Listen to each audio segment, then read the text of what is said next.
যেহেতু পুলিশের দাবি অনুযায়ী মূল অভিযুক্ত নারায়ণ হালদার, তাহলেই সে বিজেপির লোক হয়ে যাবে। মানে হিন্দু নাম হলেই সে বিজেপির লোক হয়ে যাবে। এরপরে শতরূপ ঘোষ, সুজন চক্রবর্তী এরা কোনো অপরাধ করলে তারাও বিজেপির লোক হয়ে যাবে। দীপক ব্যাটারি কালকে যদি ধর্ষণ করতে গিয়ে ধরা পড়ে, তাহলে দীপক ব্যাটারি বিজেপির লোক হয়ে যাবে।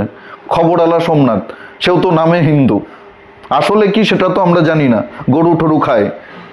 এই বিকাশ রঞ্জন ভট্টাচার্য, গরু খাওয়া হিন্দু। এরা যদি কালকে কোনো অপকর্ম করে, কোনো ধর্ষণ করে, খুন করে, কোনো চুরি চামারি করতে গিয়ে, কোনো অপরাধমূলক কাজকর্ম করতে গিয়ে ধরা পড়ে পুলিশের হাতে, তাহলে সে বিজেপির লোক হয়ে যাবে। মানে হিন্দু নাম হলেই বিজেপি হয়ে যাবে। তার সঙ্গে বিজেপিকে জড়িয়ে দিতে হবে, তার সঙ্গে আরএসএসকে জড়িয়ে দিতে হবে, তাই না? নমস্কার, আমি দিবাকর, আপনারা দেখছেন জাগরণ বাংলা।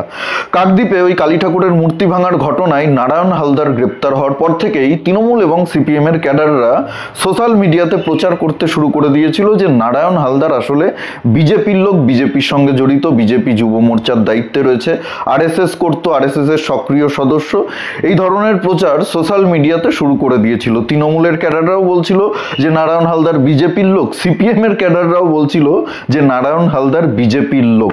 কিন্তু আসল যেটা খবর সেটা হচ্ছে এই নারায়ণ হালদার তৃণমূল করতো, তৃণমূলের একজন সক্রিয় কর্মী। আর এই কথাগুলো আমি হাওয়াতে বলছি না, তৃণমূল সিপিএম ক্যাডারদের মতো হাওয়াতে কোনো কথা বলছি না। গত দুদিন ধরে এই যে প্রচার চালানো হয়েছিল আরএসএস এর লোক, বিজেপির লোক নারায়ণ হালদার, এর সপক্ষে কিন্তু কোনো প্রমাণ এই তৃণমূল বা সিপিএম এর কর্মীরা দেখাতে পারেনি। নারায়ণ হালদার বিজেপির কোনো মিছিলে গেছে বা বিজেপির পতাকা হাতে নিয়ে ছবি রয়েছে, কোনো বিজেপির কোনো নেতাদের সঙ্গে ছবি রয়েছে, এই ধরনের কোনো একটা প্রমাণও কিন্তু দেখাতে পারেনি। প্রমাণ নেই তো দেখাবে কি করে? প্রমাণ যদি থাকতো, এরকম যদি ছবি নারায়ণ হালদারের থাকতো, তাহলে কি সেটা নিয়ে প্রচার করতো না? হাত পা গুটিয়ে বসে থাকতো? নিশ্চয়ই না। প্রচার শুরু করে দিত, একেবারে ঢাকঢোল পিটিয়ে সেই ছবি সোশ্যাল মিডিয়াতে দিয়ে দেখাতো যে এটা বিজেপির কাজ। শুভেন্দু অধিকারীর কথাতে, বিজেপির কথাতে নারায়ণ হালদার মূর্তি ভেঙে একটা সাম্প্রদায়িক অশান্তি তৈরি করার চেষ্টা করেছিল, প্ল্যানিং করেছিল। এইভাবেই তো প্রচারটা চালাতো। কিন্তু কোনো ছবি নেই নারায়ণ হালদারের। বিজেপির সঙ্গে নারায়ণ হালদারের দূর দূরান্তের কোনো সম্পর্ক নেই। আজকে আমি আপনাদেরকে প্রমাণ করে দেব। প্রমাণ ছাড়া জাগরণ বাংলা কোনো কথা বলে না, প্রমাণ ছাড়া দিবাকর দেবনাথ কোনো কথা বলে না। যদি আমার কাছে প্রমাণ না থাকে, আমি সেই বিষয়ে কোনো মন্তব্য করব না। কিন্তু উল্টো পাল্টা অভিযোগ আমি কোনোদিনই করি না। এই নারায়ণ হালদারের বাবা ভূপতি হালদার একেবারে স্বীকার করে নিচ্ছে যে ভূপতি হালদারও তৃণমূলের সক্রিয় সদস্য, তৃণমূল করত, তৃণমূলের সঙ্গে জড়িত। তার ছেলে নারায়ণ হালদারও তৃণমূলের সঙ্গে জড়িত, তৃণমূলের একজন সক্রিয় কর্মী। বিজেপির সঙ্গে এদের দূর না বাপ না বেটার দূর। যে গত দুদিন ধরে চটিচাটা মিডিয়া, চটিচাটা ইউটিউবাররা প্রচার চালালো যে নারায়ণ হালদার বিজেপি করতো, আরএসএস করতো, বিজেপির সঙ্গে জড়িত, তাহলে কি আপনারা এবার ক্ষমা চাইবেন? খবরওয়ালা সোমনাথ, দীপক ব্যাটারি, দেবরাজ এরা তো একেবারে প্রচার চালাচ্ছিল ফেসবুকে, ইউটিউবে যে নারায়ণ হালদার বিজেপি করতো, নারায়ণ হালদার আরএসএস করতো। সেই ভিডিও এখনো রয়েছে তাদের ইউটিউব চ্যানেলে, তাদের ফেসবুক পেজে। তাহলে এবার আপনারা ক্ষমা চান। নারায়ণ হালদারের বাবা ভূপতি হালদার তো নিজে স্বীকার করে নিচ্ছে যে তারা তৃণমূল করতো, তাদের বিজেপির সঙ্গে কোনো সম্পর্ক নেই। আপনারাও একটা প্রমাণও দেখাতে পারেননি যে বিজেপির সঙ্গে নারায়ণ হালদারের কোনো সম্পর্ক রয়েছে, বিজেপি কোনো নেতার সঙ্গে নারায়ণ হালদারের ছবি রয়েছে, বিজেপির কোনো মিটিং মিছিলে নারায়ণ হালদারকে দেখা গেছে, বিজেপির পতাকা হাতে নিয়ে নারায়ণ হালদারের কোনো ছবি রয়েছে সোশ্যাল মিডিয়াতে। সেই ছবি, সেই ভিডিও তো আপনারা দেখাতে পারেননি। কিন্তু নারায়ণ হালদারের বাবা নিজের মুখে স্বীকার করে নিয়েছে যে তারা তৃণমূলের সমর্থক, তৃণমূলের সক্রিয় কর্মী। বাবাও তৃণমূল করতো, ছেলেও তৃণমূল করে, বিজেপির সঙ্গে কোনো সম্পর্ক নেই। তাহলে এইবার আপনারা মানুষের কাছে ক্ষমা চেয়ে নিন। এই যে আপনারা অপপ্রচার চালিয়েছিলেন বিজেপিকে বদনাম করার জন্য, তৃণমূল সিপিএম মিলে দুই ভাই একেবারে গলায় ঝুলে প্রচার শুরু করেছিলেন বিজেপিকে বদনাম করতে, বিজেপির ওপরে দায় চাপিয়ে দিতে।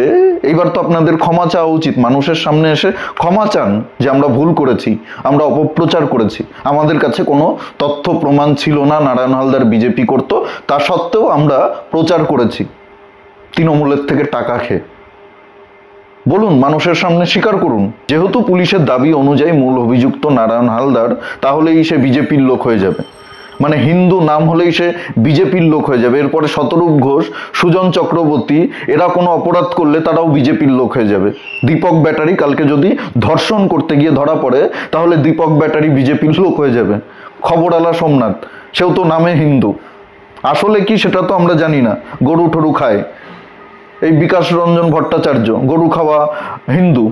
এরা যদি কালকে কোনো অপকর্ম করে, কোনো ধর্ষণ করে, খুন করে, কোনো চুরি চামারি করতে গিয়ে, কোনো অপরাধমূলক কাজকর্ম করতে গিয়ে ধরা পড়ে পুলিশের হাতে, তাহলে সে বিজেপির লোক হয়ে যাবে। মানে হিন্দু নাম হলেই বিজেপি হয়ে যাবে।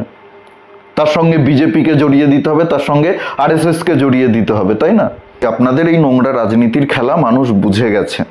মানুষকে এতটা বোকা ভাববেন না। এই যে 2026-এর বিধানসভা নির্বাচনের আগে তৃণমূল সিপিএম একে অপরের গলা জড়িয়ে ধরে একই সুরে কথা বলছে, একই সুরে গান গাইছে। তৃণমূলও বলছে নারায়ণ হালদার বিজেপির লোক, সিপিএমও বলছে নারায়ণ হালদার বিজেপির লোক। মানে বিজেপি যে আসল টার্গেট আপনাদের দুটো রাজনৈতিক দলেরই, দুজন মিলেমিশেই যে বিজেপির সঙ্গে লড়াই করছেন, এটা মানুষ বুঝে গেছে। সেই জন্যই আজকে বিজেপি প্রধান বিরোধী দলের জায়গাটা পেয়েছে। যারা সিপিএমকে ভোট দিত একটা সময়, তারাও এখন বিজেপিকে ভোট দেয়। তারা বুঝে গেছে সিপিএমকে ভোট দিয়ে কোনো লাভ নেই, শুধু শুধু ভোটটা নষ্ট হবে। এই সিপিএম তৃণমূল একই মুদ্রার এপিট ওপিট।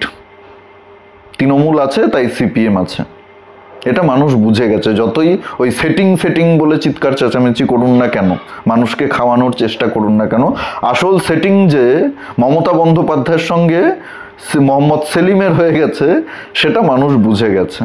মানুষকে এতটা বোকা ভাববেন না, নির্বোধ ভাববেন না।